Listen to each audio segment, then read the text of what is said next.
Hello bachcho, let's read a question. A question is, among them, which one is filter feeder? The options given are option A paramecium, option B amoeba, option C trypanosoma, and option D monocystis. So in this question we have to discuss the filter feeders. So to answer this question, we have to understand a key concept of this question. Once we will know a key concept, then we can easily answer it correctly. तो यहाँ पर हमें ये concept समझना होगा कि जो filter feeders होते हैं ये कौन होते हैं, फिल्टर फीडर्स क्या होते हैं.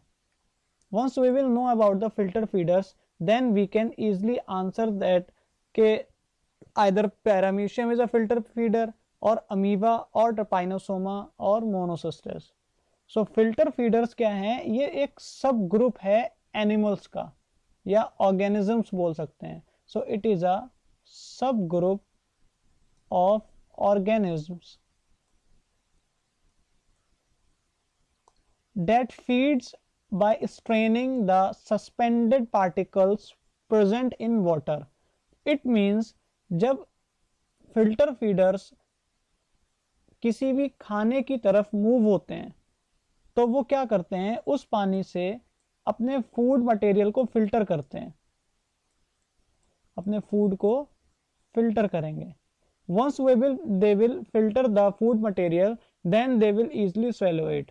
So filter feeders are a subgroup of organisms where they take their food from the water and then they filter it by the help of the cilia present over there. So there are different types of animal which act as a filter feeder. जैसे clams हो गया, krill हो गई. These are some of the other examples which act as a filter feeder.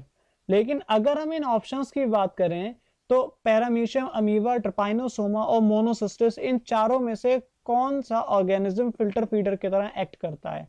तो filter feeder की तरह act करने के लिए जो मोस्ट इंपॉर्टेंट थिंग है वो क्या होना चाहिए, उनकी बॉडी के ऊपर सीलिया प्रेजेंट होना चाहिए.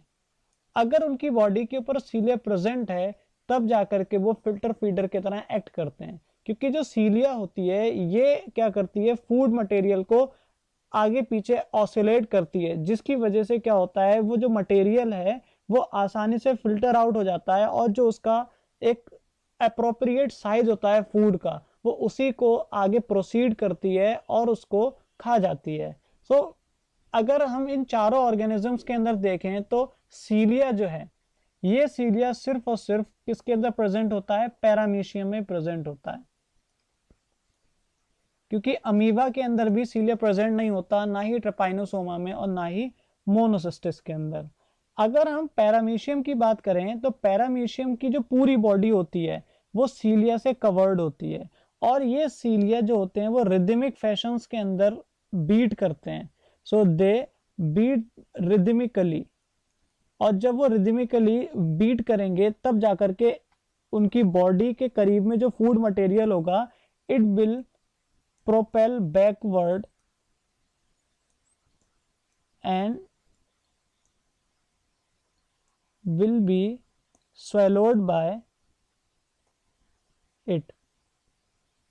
अब क्या होता है कि जब इस तरीके से ऑर्गेनिज्म अपने करीब में फूड जो होता है उसको रिदमिकली सीलिया के जरिए पीछे की तरफ प्रोपेल करता है, और जब वो पीछे की तरफ प्रोपेल करेगा तो उसको वो खा जाएगा और इस तरीके से उसका फूड मटेरियल उस तक पहुंच जाता है. तो इसका जो माउथ वाला पार्ट होता है वो वेंट्रली लोकेटेड होता है ओरल ग्रुप्स में, diagonally posterior to the mouth. अब इसका मतलब ये हुआ कि जो पैरामीशियम है ये फिल्टर फीडर की तरह एक्ट करता है, अमीबा भी नहीं करता, ना ही ट्रपाइनोसोमा करता है, ना ही मोनोसिस्टिस करता है. सो among these four option, option A that is paramecium, it is a right answer of this question. So hope you have understood it well. Best of luck. Thank you.